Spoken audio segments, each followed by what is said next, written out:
Assalamu alaikum. I am Hassan Latif from lecture of Computer Science. Today, our subject is Programming 1, which we call C++.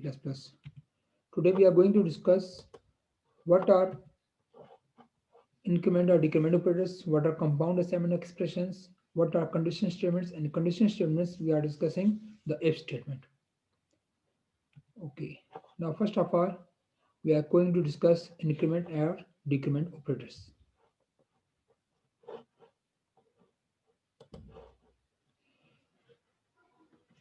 Those operators, okay operators को discuss करने से पहले हम सब discuss करते हैं what is operator operator कहते किससे हैं, क्योंकि ऑपरेटर हम जो डिस्कस कर रहे हैं वो हम डिस्कस कर रहे हैं इंक्रीमेंट और डिक्रीमेंट ऑपरेटर्स को। तो इंक्रीमेंट डिक्रीमेंट ऑपरेटर से पहले हम डिस्कस करते हैं ऑपरेटर कहते किससे कहते हैं। हम कहते हैं operators are basically the symbols, these are basically the symbols that are used to perform specific task. वो ऑपरेटर्स बेसिकली हमारे पास एक सिंबल्स हैं जो कि किसी टास्क को परफॉर्म करने के लिए हम उसको यूज करते हैं। अब हम बात करते हैं इंक्रीमेंट ऑपरेटर्स कौन से होते हैं। The operators that are used to add one to the value of variable is called increment operator.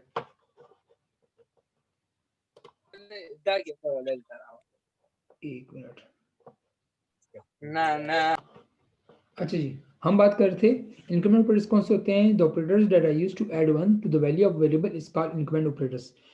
वो ऑपरेटर्स जो कि किसी भी वेरिएबल के साथ वन की वैल्यू को ऐड करते हैं वो ऑपरेटर कहलाते हैं, they are called increment operators. Clear. And it is denoted by the symbol plus plus. ये हमारे पास जो इसके लिए हम जो सिंबल यूज करते हैं इंक्रीमेंट ऑपरेटर पे, ये हमारे पास ये डबल प्लस का साइन, ये जो प्लस का साइन ये यूज होता है। And it is a unary operator, इसको हम यूनियनरी ऑपरेटर भी बोलते हैं, that works with a single variable, जो एक सिंगल वेरिएबल के साथ काम करते हैं। ठीक है, वो ऑपरेटर्स जो कि किसी भी वेरिएबल के साथ वन की वैल्यू को ऐड करते हैं। लेट्स सपोज कोई भी वेरिएबल हमारे पास हमारा ए है, तो ए के साथ आप प्लस वन कर दो, बी है बी के साथ प्लस वन, नम के साथ प्लस वन। तो नम हमारे पास वेरिएबल है और प्लस वन हमारे पास क्या है, वन की हमारे पास वन की वैल्यू ऐड हो रही है और प्लस के साथ ऐड हो रही है। तो ये ऐड करने के लिए हम जो ऑपरेटर यूज करते हैं कॉल्ड प्लस प्लस ऑपरेटर, उसको हम इंक्रीमेंट ऑपरेटर बोलते हैं। इसको हम यूनियनरी ऑपरेटर भी बोलते हैं जो कि सिंगल वेरिएबल के साथ काम करते हैं। The increment operator can not increment the value of constant expressions. ये याद है कि जो इंक्रीमेंट ऑपरेटर है ये किसी कॉन्स्टेंट एक्सप्रेशन के साथ अपनी वैल्यू को ऐड नहीं करता। For example a plus plus and x plus plus are valid statement but 10 plus plus is an invalid statement. ठीक है, देखिए बता रहे हैं, मैंने आपको बताया कि जो इंक्रीमेंट ऑपरेटर ये किसी वेरिएबल के साथ अपनी वन की वैल्यू को ऐड करते हैं। क्लियर। प्लस प्लस का मतलब क्या है, प्लस वन, प्लस प्लस का मीन क्या है, प्लस वन।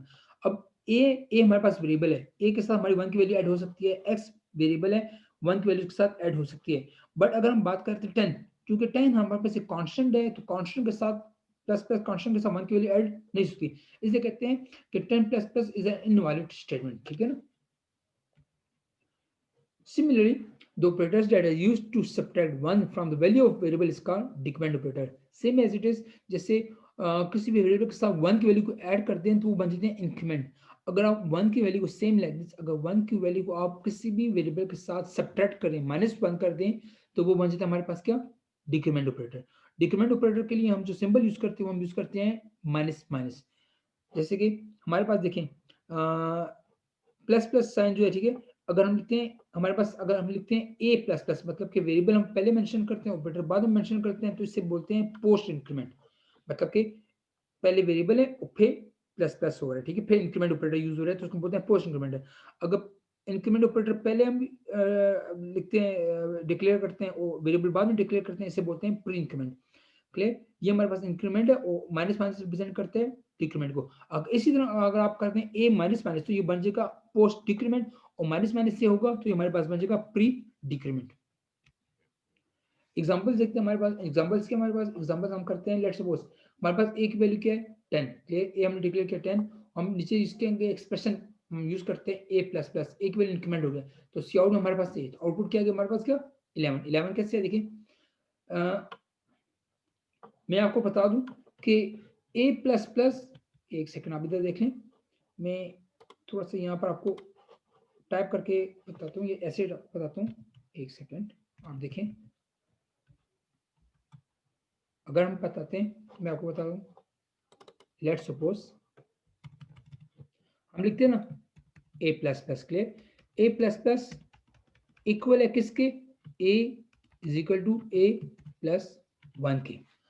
आप ए लिखें या ए प्लस वन लिखें, दोनों सेम है। अगर हम कहते हैं जैसे देखिए एक का मतलब क्या है, ए प्लस है, प्लस प्लस किस चीज को रिप्रेजेंट कर रहा है, प्लस मतलब क्या है कि वन की वैल्यू को ऐड करें, तो इसको हम ऐसे लिखते हैं या ए प्लस वन लिखते हैं बराबर। बट ए दोनों का एक ही काम करें। लेट्स सपोज अब ए की वैल्यू हमारे पास वन है, ठीक है, अगर जब वन है तो यहाँ पर हमारे पास वन है, तो ए की वैल्यू हमारे पास वन है, तो आंसर क्या आएगा, one plus one two. Clear. और इसी तरह हमारे पास इधर अगर हम बात करते हैं तो ए की वैल्यू हमने वन कहा था ना, तो इधर देखें one plus one is equal to, ये भी टू आता है, दोनों बस सेम है। बट अगर हम इसको दो प्लस प्लस लिखते हैं तो प्लस प्लस का मतलब क्या है, this is called increment operator, क्योंकि इंक्रीमेंट ऑपरेटर अपने साथ प्लस ऐड कर और ये प्लस वन को रिप्रेजेंट करे। Clear, this is increment operator. अगर सेम लाइक दिस हम लिखते हैं A minus minus, A minus minus लिखें या फिर आप लिखते हैं ए इज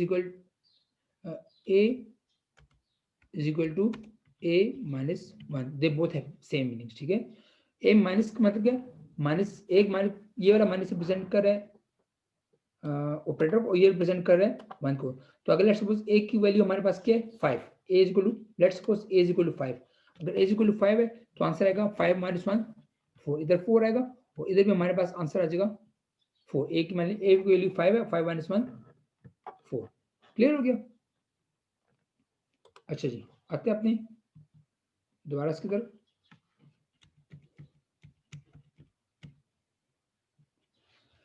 इसलिए मैंने बताया कि देखिए ए प्लस प्लस है, तो ए प्लस प्लस जब ये एक्सप्रेशन बन गया, जब ये एक्सप्रेशन सॉल्व होगा तो आउट में सेव हो जाएगी 10 थी, 10 प्लस 1 11, तो सी आउट में ए में आउटपुट आएगा हमारे पास 11। सेम लाइक दिस, अगर ए इक्वल टू वैल्यू हमारे पास क्या है 10 और ए माइनस माइनस है, तो सी आउट में ए माइनस माइनस का मतलब क्या है 10 माइनस 1, 10 माइनस 1, तो ए में कौन सी वैल्यू स्टोर हो गई है 9। नेक्स्ट एग्जांपल देखते हैं। अब यहाँ पर हमारे पास है इंटीजर ए की वैल्यू हमारे पास क्या है 10 है, ए की वैल्यू हमारे पास 10 डिक्लेयर हो गया, सी आउट में हमारे पास क्या है ए प्लस प्लस। अब देखिए सी आउट के अंदर हमने पहले हमने एक्सप्रेशन को पहले करके फिर हमने ए की वैल्यू स्क्रीन में हमने देखिए हमने एक्सप्रेशन लिखकर और फिर हमने ए में लिया, तो एक्सप्रेशन में सॉल्व हो गया था, मतलब ए की वैल्यू हमारे पास ए के अंदर हमारे पास 11 स्टोर हो गया था, फिर हमने इसको ए में आउटपुट में डिस्प्ले किया। जबकि इस सिचुएशन में देखिए हमने सी आउट के अंदर ही हम उसको ए की वैल्यू को इंक्रीमेंट कर रहे हैं, तो ए की वैल्यू हमारे पास लेट्स सपोज ए की वैल्यू 10 है, तो यहाँ पर 10 है, तो प्लस प्लस वन की वैल्यू ऐड हो गई, बट वन की वैल्यू ऐड होने के बाद स्टोर कहाँ होगी वो तो आगे नहीं है, तो आउटपुट हमारे पास आ जाएगा 10। अगर यहाँ देखते हैं A is equal to 10 plus plus से, अब हमने प्लस प्लस से किया, मतलब अब वन की वैल्यू वन, ये वन प्लस के साथ ऐड होकर ए में स्टोर हो गया, तो वन ए की वैल्यू 10 है, तो वन प्लस 10 11, अब लास्ट टाइम ए में हमारे पास स्टोर किया 11, तो इसलिए आउटपुट हमारे पास आएगा 11। नेक्स्ट एग्जांपल देखते हैं।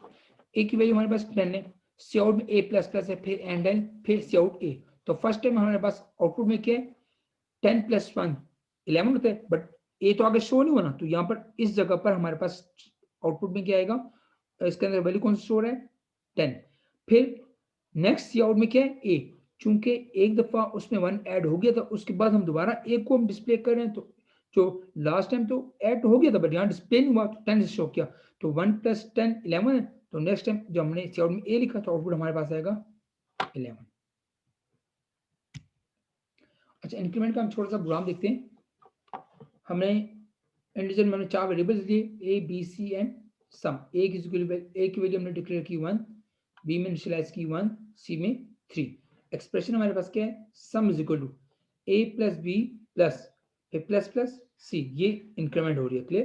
तो आउटपुट हमारे पास क्या आएगा, सम इज इक्वल टू सम। अब सम में क्या स्टोर है, देखिए ए में कौन सी वैल्यू स्टोर है 1, बी में 1, फिर सी में कौन सा स्टोर है 3, बट 3 प्लस प्लस 3 है, तो प्लस प्लस 3 का मतलब क्या है, सी में स्टोर होगी वैल्यू 4, 1 प्लस 3 4, 4 प्लस 5 प्लस 6, तो यहाँ पर सम में आपके पास आउटपुट में आ जाएगी 6, और फिर सी आउट में सी इज इक्वल टू सी, तो लास्ट टाइम सी में हमारे पास कौन सी वैल्यू स्टोर थी 3 नहीं, इधर देखेंगे जब कंट्रोल यहाँ से जाके हमारे पास यहाँ पर आता है, तो लास्ट हमारे पास सी के अंदर वैल्यू कौन सी स्टोर है, यहाँ पर ये 1 ऐड हो गया था 3 के सी के अंदर, तो सी में 3 की वैल्यू स्टोर थी, तो 1 प्लस 3 4, तो यहाँ पर लास्ट हमारे पास सी में वैल्यू कौन सी स्टोर है 4, तो इस सी में वैल्यू आउटपुट आएगा हमारे पास का 4।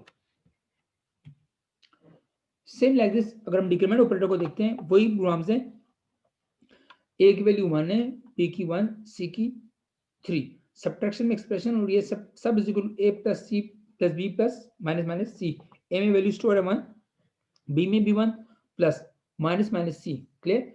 सी में वैल्यू कौन सी स्टोर है? ऊपर 3, तो 3 में से 1 को माइनस कर दें, 3 में से 1 को माइनस कर दें तो आउटपुट क्या आएगा? 2। 2 हो जाएगा, 2 प्लस 1 प्लस 1 आउटपुट क्या आएगा? 4। देखिए सब में वैल्यू होगी स्टोर 4। और लास्ट टाइम सी में हमारे पास कौन सी वैल्यू स्टोर थी? 1।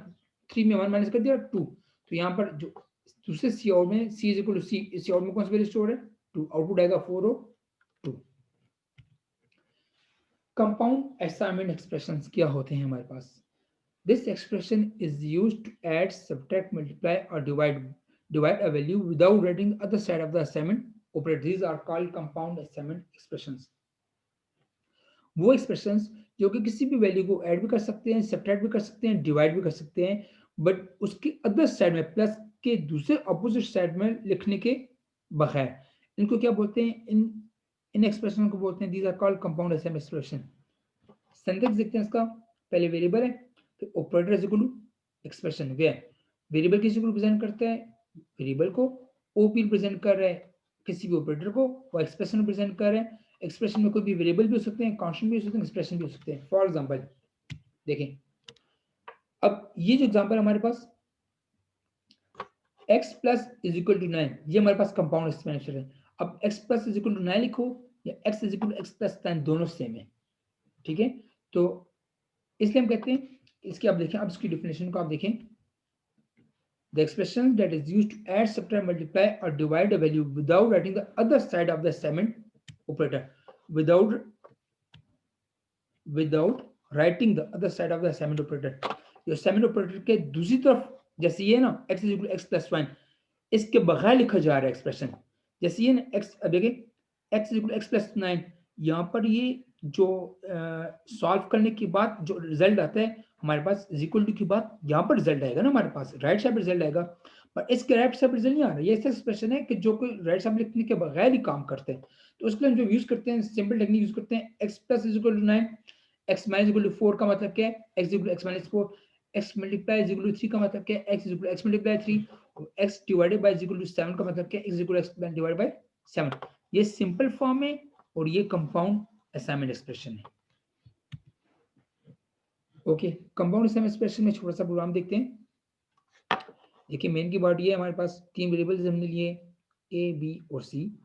ए की वैल्यू हमारे पास 3 है, बी की 6, सी की 9। कंपाउंड असाइनमेंट एक्सप्रेशन जो है C multiply by is equal to A plus B. अब देखिए यहाँ पर हमने एक्सप्रेशन दे दी, यहाँ पर कांस्टेंट भी हो सकते हैं, यहाँ पर कोई वेरिएबल भी हो सकते हैं। क्लियर? जैसे हमने कहा था X multiply is equal to 9, अब देखिए X multiply is equal to A plus B है, तो एक्सप्रेशन सॉल्व होगा। ए प्लस बी में कौन सी वैल्यू स्टोर है? मतलब 3 और 6, 9, यहाँ पर 9 स्टोर हो गया। क्लियर? 9 है, और सी में कौन सी वैल्यू हमारे पास क्या है? 9, तो 9 9 जा 81, हमारे पास 81 आंसर आता है। 81 का मतलब क्या है? देखें, ये मैं आपको क्लियर कर देता हूँ।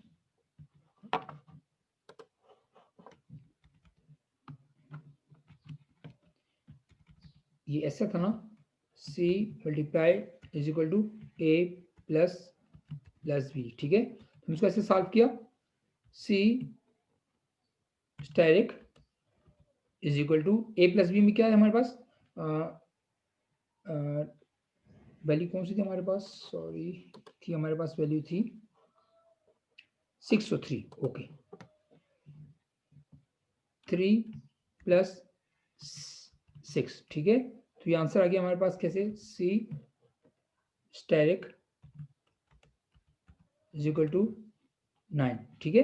अब C asterisk is equal to 9 का मतलब क्या है? इसका मतलब क्या है? C is equal to C multiply 9, ठीक है? C is to C multiply 9, और सी की वैल्यू हमारे पास क्या थी? सी की वैल्यू हमारे पास थी 9। तो यहाँ पर मतलब इस एक्सप्रेशन को अगर हम सॉल्व करते हैं तो इस एक्सप्रेशन में रिजल्ट सॉल्व कर हमारे पास आंसर आते हैं 9 9 जा 81। अब इसको मैं ओपन करके अगर बताऊँ, सिंपल तरीके से बताऊँ, तो सी की वैल्यू क्या थी हमारे पास? सी की वैल्यू थी हमारे पास 9, तो देखिए 9 मल्टीप्लाई 9, तो हमारे पास 81 आंसर आते हैं ना।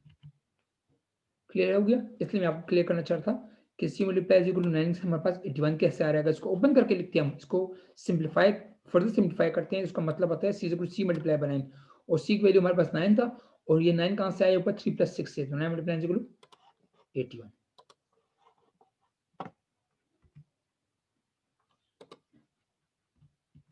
अच्छा जी, कंटिन्यू करते हैं।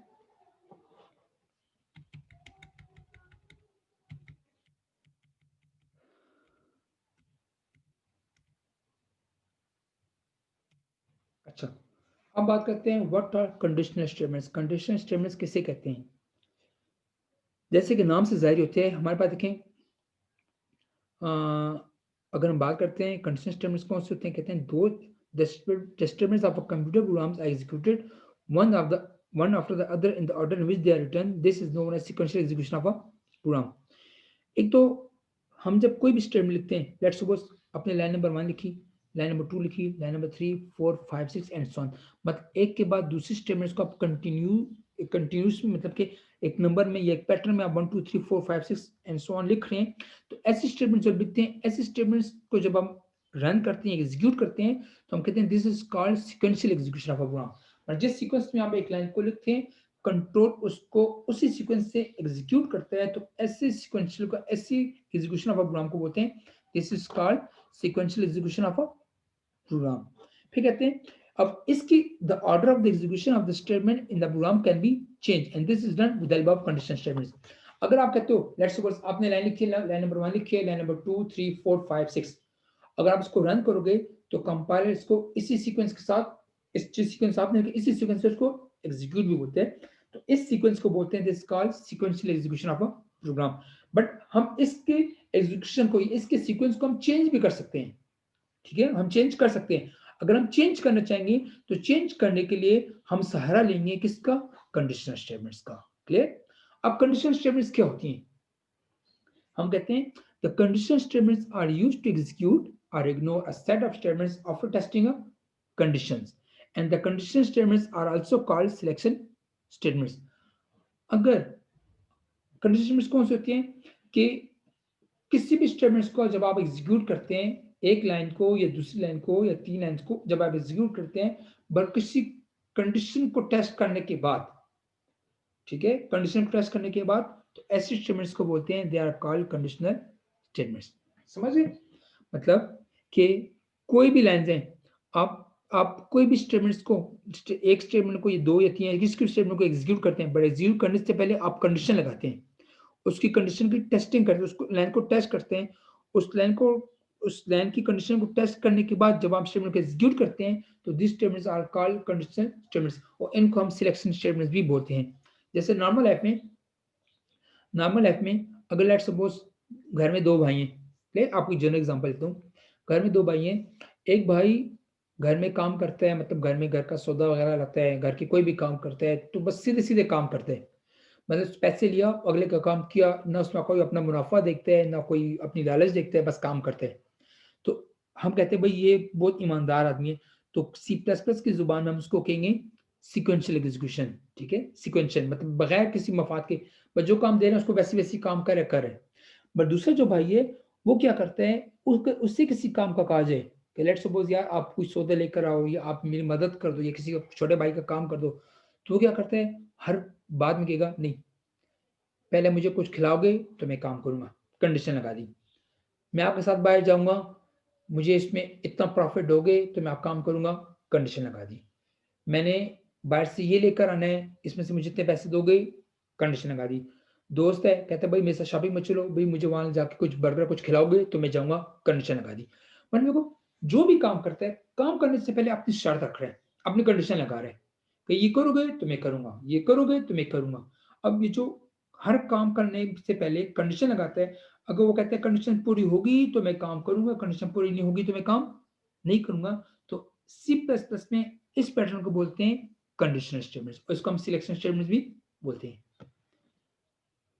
मुझे उम्मीद है कि आप लोग को थोड़ी सी लॉजिक क्लियर होगी। ओके, नेक्स्ट देखते हैं सिंटैक्स क्या है। सिंटैक्स में सबसे पहले हम इफ रिजर्वर लिखते हैं, फिर पैरेंथेसिस के अंदर हम कंडीशन लगाते हैं, फिर स्टेटमेंट्स, फिर एल्स, फिर स्टेटमेंट्स। एल्स भी हमारे पास रिजर्वर्स है। कंडीशनल स्टेटमेंट में सबसे पहले हम स्टेटमेंट को पढ़ते हैं इफ स्टेटमेंट। इसमें हमारे पास इफ भी आती है, हम इसमें इफ एल्स यूज करते हैं, नेस्टेड इफ एल्स यूज करते हैं और नेस्टेड इफ स्टेटमेंट हमारे पास आती है कंडीशनल स्टेटमेंट में। तो सबसे पहले इसके स्टेटमेंट को पढ़ते हैं। What are if statement? The if statement is used to execute और ignore a set of elements after testing a condition. If statements क्या है? ये किसी भी ये किसी भी स्टेटमेंट्स को एग्जीक्यूट करती है, ये इग्नोर करती है, बट किसी कंडीशन को टेस्ट करने के बाद ऐसे स्टेटमेंट्स को बोलते हैं they are called if statements. By default if has one statement. By default if के अंदर एक ही स्टेटमेंट होती है, सेंटेंस के इफ कंडीशन स्टेटमेंट 1 स्टेटमेंट 2। मतलब इफ स्टेटमेंट क्या है? ये भी किसी भी स्टेटमेंट्स को एग्जीक्यूट करती है या उसे इग्नोर करती है बट किसी कंडीशन को टेस्ट करने के बाद। ऐसे स्टेटमेंट्स को बोलते हैं इफ स्टेटमेंट्स। ये इसका सेंटेंस है। एग्जांपल देखते हैं, प्रोग्राम देखते हैं। सबसे पहले हम क्या करते हैं? हमने एक वेरिएबल लिया n, क्लियर, उसको हमने इंटीजर डेटा डिक्लेयर किया। फिर इसके अंदर स्टेटमेंट हमारे पास क्या आती है? सी आउट में क्या कहते हैं? Enter any value. यूजर से हम एक वैल्यू लेते हैं, क्लियर। ये ऊपर आउटपुट साथ साथ देख लीजिए, एंटर एनी वैल्यू। एंड के बाद न्यू प्लान में आते हैं सी एन। सिंस से हम उस जो वैल्यू ले रहे हैं वो हम डिक्लेयर करते हैं। लेट्स सपोज हमने वैल्यू ली 14, ठीक है। सिंस हमने वैल्यू ली 14, देखें यहाँ 14 हमने ले लिया। अब 14 लेने के बाद कंडीशन आ रही है। नेक्स्ट टाइम हमारे पास कंडीशन स्टेटमेंट है, कहते हैं if n is greater then 10। अब कंडीशन में हमने क्या यूज किया है? कंडीशन में हमने एक्सप्रेशन यूज किया है। एक्सप्रेशन हमने लिए अगर n की वैल्यू 10 से बड़ी है, आपने क्या लिया था? 14, क्लियर।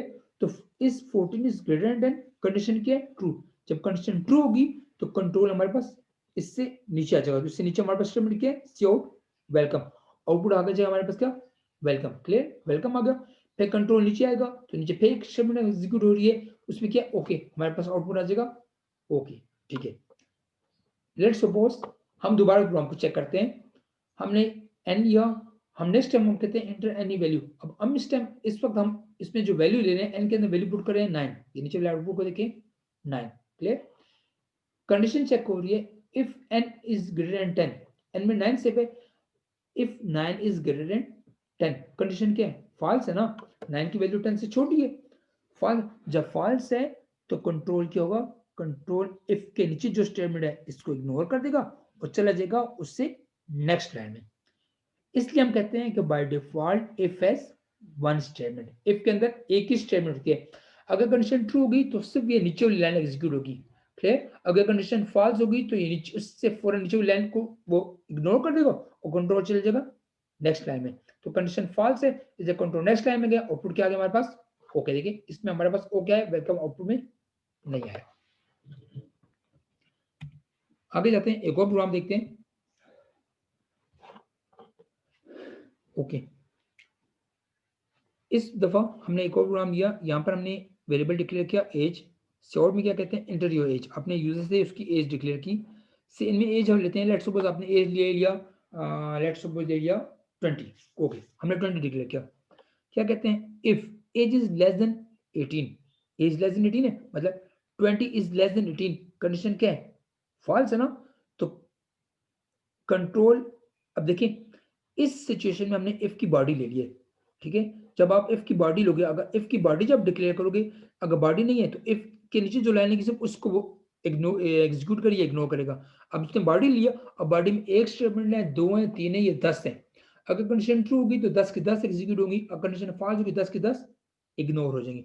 तो इस सूट में 20 में लिया, 20 लेस देन 18, कंडीशन फॉल्स हो गया तो कंट्रोल इस इफ की बॉडी को छोड़ देगा और आगे जाएगा।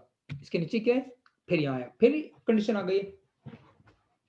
दोबारा कंडीशन चेक कीजिए रही है, क्या कहते हैं? If 20 is greater than 25। क्या 20 25 से ग्रेटर है? क्लियर, 20 25 से ग्रेटर है तो कंडीशन क्या है हमारे पास? 20 25 से ग्रेटर तो नहीं है, कंडीशन क्या है हमारे पास? False. 20 is greater than 25, condition false है। जब कंडीशन फॉल्स है, कंट्रोल फिर दोबारा इसकी बॉडी को भी छोड़ देगा, कंट्रोल आ जाएगा नीचे। नीचे दोबारा कंडीशन चेक की जा रही है। फिर क्या कहते हैं? If age is greater than equal to 18। 20 18 से बड़ा है या उसके बराबर है तो 20 इससे बड़ा है, कंडीशन ट्रू है। या फिर कहते हैं एज इज लेस देन और इक्वल टू 25। 20 25 से छोटा है, ठीक है। उस 20 जो है 25 से छोटा हो या इसके बराबर हो तो फिर भी ठीक है। अब 20 दोनों के बिट में आ रहा है तो कंडीशन क्या हो रही है, ट्रू। जब कंडीशन ट्रू होगी तो आउटपुट हमारे पास क्या आएगा, सी आउट में आउटपुट क्या आएगा, अलाउड। आउटपुट हमारे पास आ जाएगा क्या, अलाउड। ठीक है। ये यहाँ तक क्लियर हो गया आपको? यहाँ तो कोई क्वेश्चन हो? हमने इंक्रीमेंट ऑपरेटर्स पढ़े हैं, हमने डिक्रीमेंट ऑपरेटर को देखे, फिर इसके बाद हमने एक और एक्सप्रेशन पढ़ी थी, कंपाउंड असाइनमेंट एक्सप्रेशन।